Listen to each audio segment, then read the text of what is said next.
name is Mbithi. I'm the CEO for the WEEE Center. WEEE Center is an e-waste recycling company. So what we do here is taking care of all your e-waste. E-waste ranges from computers, laptops, anything that is electrical and electronic qualifies to be electronic waste. So when these items reach end of life, this is where we provide them a safe resting place. When it comes to the conservation journey for WEEE Center, I think how it started, we started in 2012 after we realized that nobody was doing electronic waste. And even before doing WEEE Center, we were running a non-profit called Computer for Schools Kenya. So we were distributing computers to different schools across the country. So when we distributed computers, you go back to those schools and find that they had e-waste piled up. So we decided to start just a take back. So it was like a take back project to take back our old computers and replace with newer versions of those computers. So while at it, we discovered we were actually doing electronic waste management. So we decided, okay, let's now fully focus on e-waste, and we registered WEEE Center now to fully manage e-waste.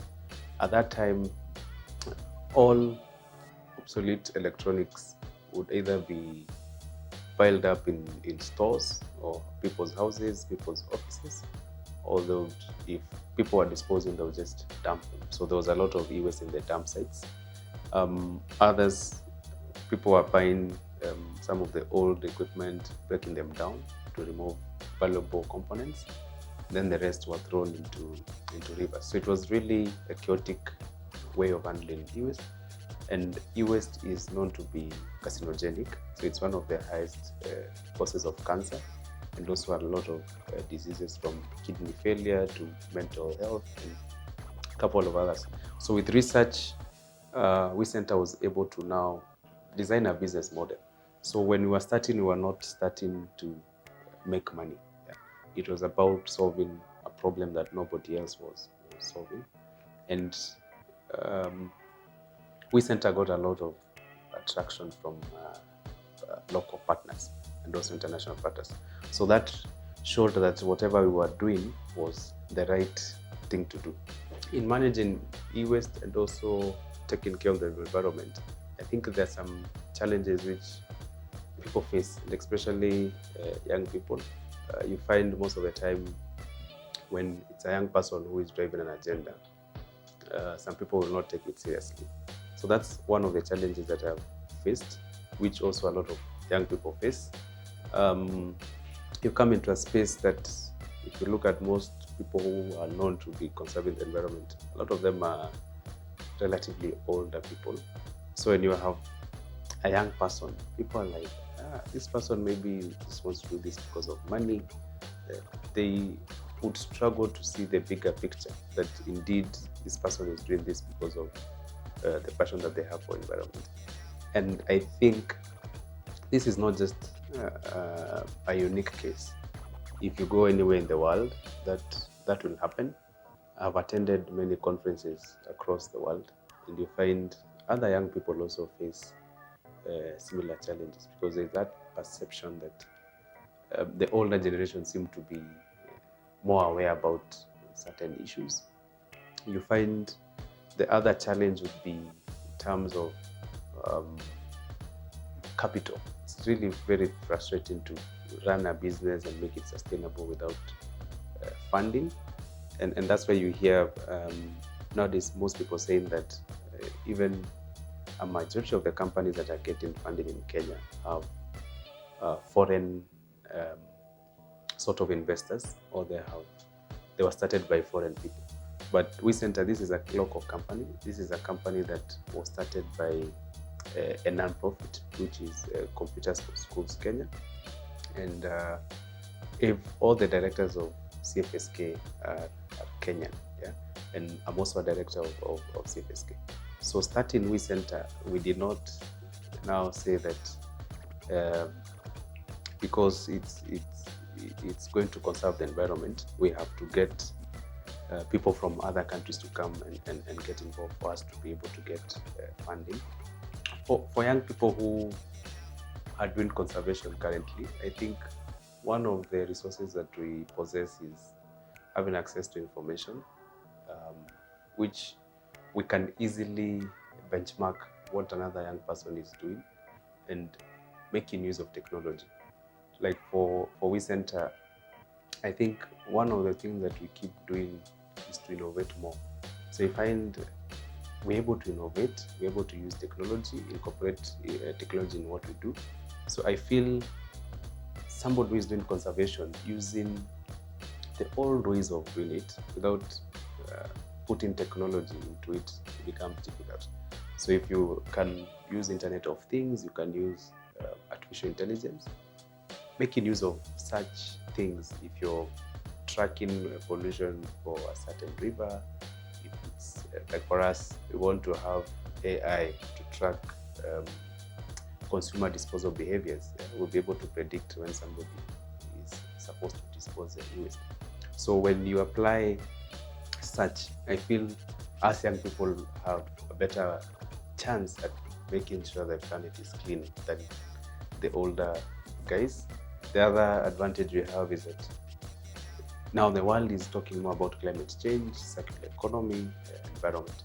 So making use of that opportunity also will help us achieve conservation goals quicker than it was a few years back.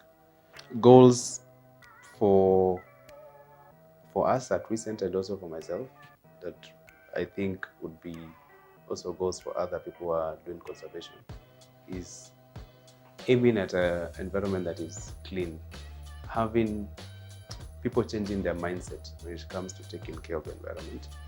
And that's why it requires a lot of collaboration.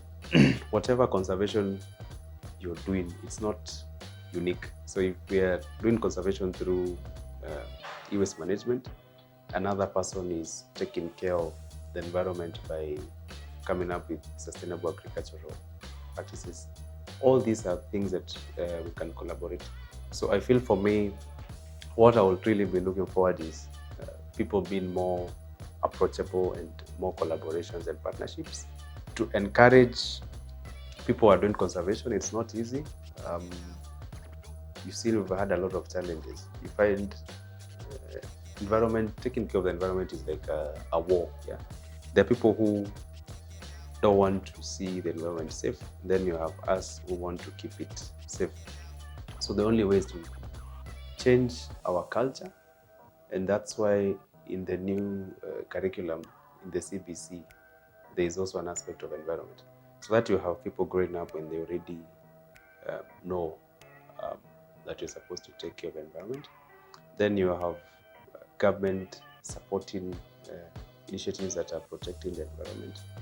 So with that and the collaborations that I've mentioned, I feel there's still a lot of light at the end of the tunnel. We'll get to a point where Kenya specifically, you find that people are not throwing away plastics from their cars. People are not throwing e-waste in bins. We have segregation of waste at source, so that even in your home, you're able to know we have these bins where we can take different forms of waste, and you have different companies taking different waste. We've already started doing that at WEEE Center. We are setting up a hub whereby we'll train people on segregating waste. And also, I think Nairobi Metropolitan is also working towards a circular city. There are certain core values that will be important to keep a person or a youth or whoever it is who is doing conservation to take it to the next level. One of them is there requires to be a lot of transparency, especially now that there is a lot of data. We need to be transparent on how we are handling different forms of data for the benefit of proper conservation of the environment. The other important core value is discipline. Discipline, I think, covers so many things. So if you're disciplined, it also becomes easy for you to do your conservation work better. The others that we practice here at WEEE Center is you have to be restless. I don't know if that's a core value, But the moment you get comfortable with whatever conservation you're doing, you lose a mark. So if you're restless and you want to continuously innovate, you want to take your venture to the next level, you find you achieve more than you're just comfortable with whatever you do. So there are so many things that would motivate you, but the most important one is knowing why you're doing whatever you're doing. If you establish the why, it becomes an encouragement to you and also to others. Yes.